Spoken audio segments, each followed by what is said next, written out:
নমস্কার বন্ধুরা, Ayushi blog with কিচেনে আপনাদের সবাইকে স্বাগত। আজকে আমি আপনাদের সঙ্গে শেয়ার করব একটি নিরামিষ তরকারির রেসিপি। তো বন্ধুরা, এটা আমরা গ্রাম বাংলায় বলে থাকি পাঁচমেশালি তরকারি। তো আপনারা কি বলে থাকেন সেটি আমাকে কমেন্ট বক্সে কমেন্ট করে অবশ্যই জানাবেন। এখানে পাঁচমেশালি তরকারি রান্না করার জন্য নিয়ে নিয়েছি পটল, কুমড়ো, এঁচড়, আলু, একটি কুমড়োর ডগা, কিছুটা বড়ি, আর নিয়েছি নারকেল, বাদাম, আর আপনারা যে যে সবজি পছন্দ করেন সেই রকম সব রকমের সবজি দিয়ে পাঁচমেশালি তরকারিটা রান্না করতে পারবেন। বন্ধুরা, আমার চ্যানেলটি নতুন হয়ে থাকলে প্লিজ সাবস্ক্রাইব করে দেবেন, আর ভালো লাগলে একটি লাইক করে দেবেন, কমেন্ট তো অবশ্যই করে জানাবেন, আর বন্ধুরা ভিডিওটি শেষ পর্যন্ত অবশ্যই দেখবেন। তো এখানে আমি কুমড়োটা ছোট ছোট টুকরো করে কেটে নিয়েছি। এরপর পটলগুলো ভালো করে ছুলে নিয়ে টুকরো করে কেটে নেব।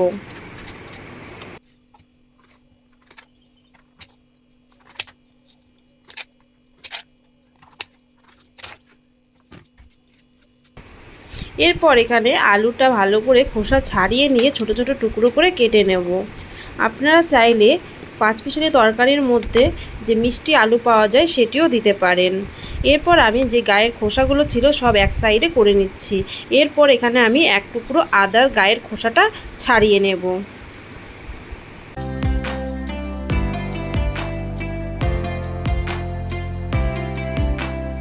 আর নারকেলগুলো কুচি কুচি করে কেটে নেব।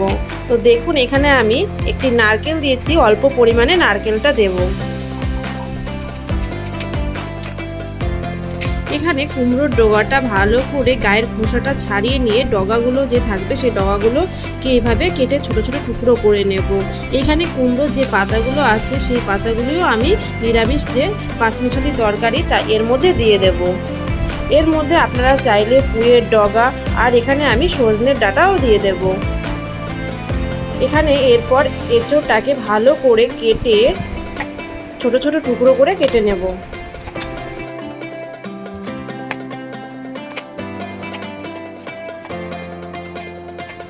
তো এখানে সব কিছু আমার কেটে ভালো করে ধুয়ে নেওয়া হয়ে গেছে।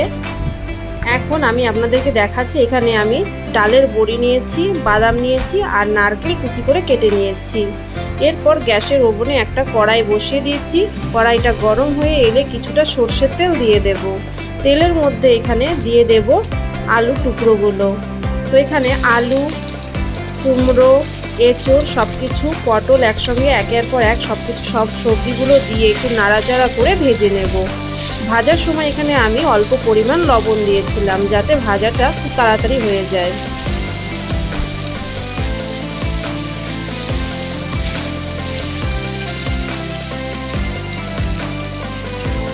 পাঁচ মিনিট পর্যন্ত ভেজে নেওয়ার পর আমি এখানে আবারও 1 চামচ মতন লবণ দিয়ে দেব, আর দিয়ে দেব 1 চামচ মতন হলুদ গুঁড়ো। এবার আবারও সব কিছু একসঙ্গে নাড়াচাড়া করে 5 থেকে 6 মিনিট পর্যন্ত ভেজে নেব। ভেজে নেওয়ার পর এখানে আমি কিছুটা সজনের ডাঁটা কেটে নিয়েছিলাম। এরপর সেই সজনের ডাঁটাগুলো দিয়ে দেব। সজনের ডাঁটাগুলো একটু নাড়াচাড়া করে আবারও ভেজে নেব। নেওয়ার পর এখানে দিয়ে দিচ্ছি কিছুটা পরিমাণ কাঁচা লঙ্কা। আপনারা যেরকম ঝাল খেতে পছন্দ করবেন সেই রকমই লঙ্কা ব্যবহার করবেন।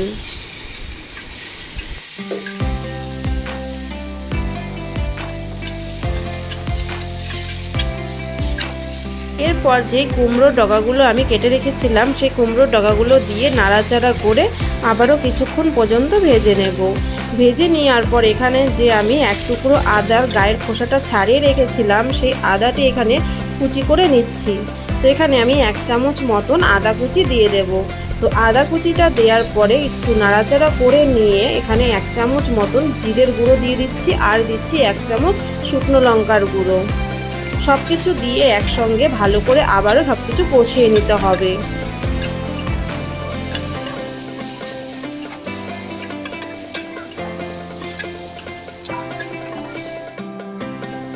এরপর কুমড়োর যে পাতাগুলো আমি ধুয়ে রেখেছিলাম সেই কুমড়োর পাতাগুলো দিয়ে দিতে হবে। এখানে কুমড়োর পাতাটা দিলে যে পাঁচমিশালি তরকারিটা আছে সেটি খেতে অনেকটাই টেস্টি হয়। তো এখানে কুমড়োর পাতাটা দিয়ে নাড়াচাড়া করে আমি কিছুটা সময়ের জন্য একটি থালা দিয়ে ঢেকে দিয়েছিলাম। এরপর ঢাকনাটা সরিয়ে নিয়ে অনেকটা নরম হয়ে এসছে। এরপর আমি পরিমাণ মতো এখানে জল দিয়ে আবারও নাড়াচাড়া করে সব কিছু একসঙ্গে মিশিয়ে সেদ্ধ করার জন্য ঢেকে দেব।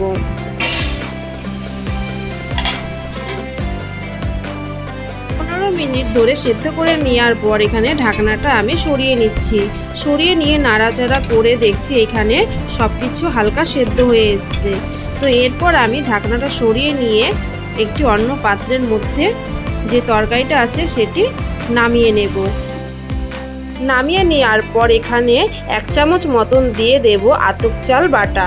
তো আতপ চাল বাটাটা ভালো করে মিশিয়ে নিতে হবে। এরপর আবারও কড়াইটা বসিয়ে দিয়ে কিছুটা পরিমাণ সর্ষের তেল দিয়ে তেলটার মধ্যে দিয়ে দেব ডালের বড়ি, বাদাম আর নারকেল।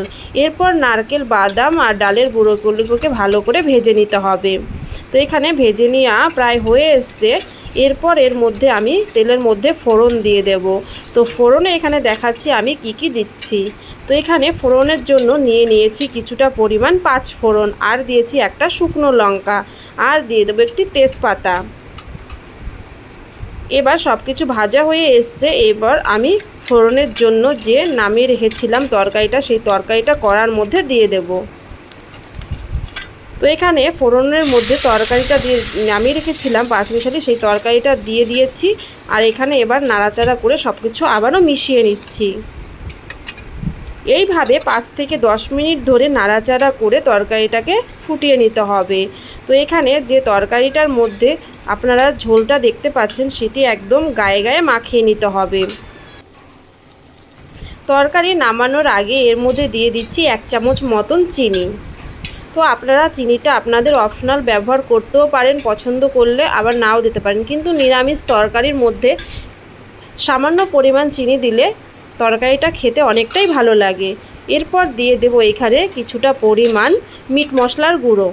তো এখানে মিট মশলার গুঁড়োটা দেওয়ার পর একটু নাড়াচাড়া করে যে ঝোলটা ছিল সেইটি একটু গায়ে গায়ে মাখিয়ে নেব। তো এখানে নাড়াচাড়া করে নিয়ে নিচ্ছি সব কিছু একসঙ্গে। তো দেখুন ঝোলটা অনেকটাই টেনে এসছে। তো এখানে প্রায় শুকনো শুকনো গামাখা হয়ে গেছে পাঁচমিশালি তরকারিটা। তো বন্ধুরা দেখে নিন তরকারিটা দেখতে যতটা সুন্দর হয়েছে, খেতেটা অনেকটাই টেস্টি হয়েছে। তো বন্ধুরা আপনারা বাড়িতে অবশ্যই এইভাবে পাঁচমিশালি তরকারি রান্না করে খেয়ে দেখবেন, খুবই ভালো লাগবে। আর বন্ধুরা রেসিপিটা ভালো লাগলে নিজেদের মধ্যে শেয়ার করে দেবেন, লাইক করবেন আর আমাকে কমেন্ট করে অবশ্যই জানাবেন। তো ভিডিওটা দেখার জন্য সবাইকে অনেক ধন্যবাদ।